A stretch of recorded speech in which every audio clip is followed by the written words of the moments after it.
Hi everyone, this week in math we are going to be learning all about telling time.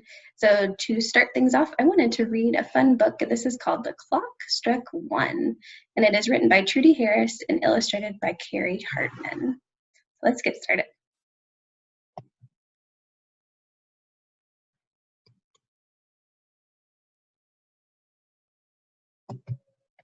Hickory dickory dock, a mouse ran up the clock. The clock struck one, he said, "What fun!" But the mouse was in for a shock. As I'm reading, make sure you're paying attention to all the different clocks on each page. Hickory dickory do, the grandfather clock struck two. It woke the cat who sprang from his mat, hungry for mouse tail stew. Hickory dickory dee, the shorthand pointed to three. I'll search the house to find that mouse in time for my afternoon tea. Hickory dickory door, they dashed across the floor, splattering food, how terribly rude, as the cuckoo cuckooed four. This is called a cuckoo clock. And so it will go cuckoo. Hickory dickory dive, the church bells rang out five. Bees entered the chase when the animals race, tipped over the honey beehive. Hickory dickory dicks, the clock on the barn said six. A hen joined the group when they charged the coop and frightened her new little chicks. Hickory dickory Devin, a shout rang out, "Good heaven, look at this mess, you've ruined my dress." Then the clock on the oven turned seven. Hickory dickory date, at eight they ran through the gate. The farmer's son said, "That looks fun, I'm coming too, so wait." Hickory dickory dime, the farmer's watch said nine. He took one look, threw down his book, and joined the rest in the line.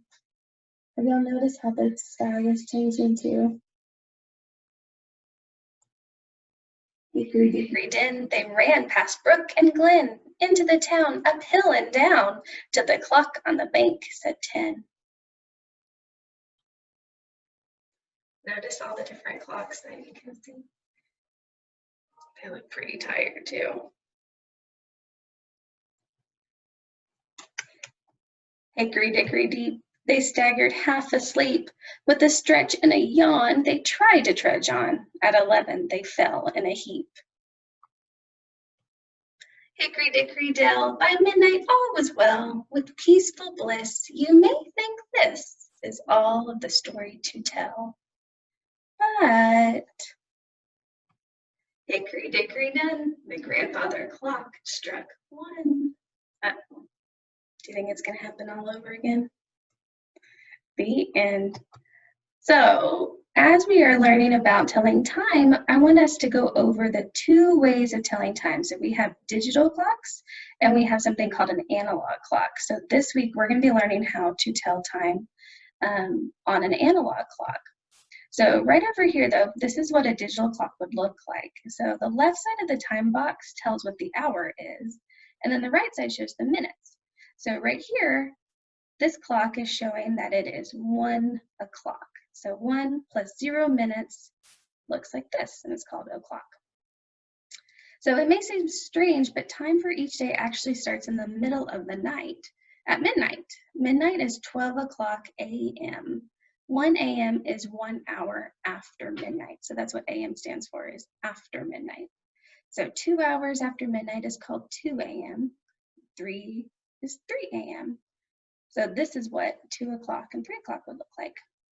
But these clocks, these are called analog clocks. So they have numbers from 1 to 12 printed on their faces. And the clocks also have hands or pointers. So we'd say this is the face of the clock and then the hands of the clock. So the hands, they move around the face. If the short hand is pointing to the number 1 and the long hand is pointing to 12, the clock tells us that 1 hour has passed since it was 12 o'clock. The clock at the top right shows 1 hour and 0 minutes, or 1 o'clock. So every hour, the long hand goes all the way around the clock and the short hand moves forward 1 number. The clock changes from 1 o'clock to 2 o'clock, and an hour later is 3 o'clock, then 4 o'clock, 5, 6, it keeps on going all the way until 12. So 12 o'clock in the middle of the day is called noon. That's why we say afternoon. Or 12 p.m. So after 12 p.m., clocks start all the way over with 1, 2, until they get to 12 midnight. So this book was filled with lots of clocks, and we are going to start practicing on our own to tell time. So let's get started.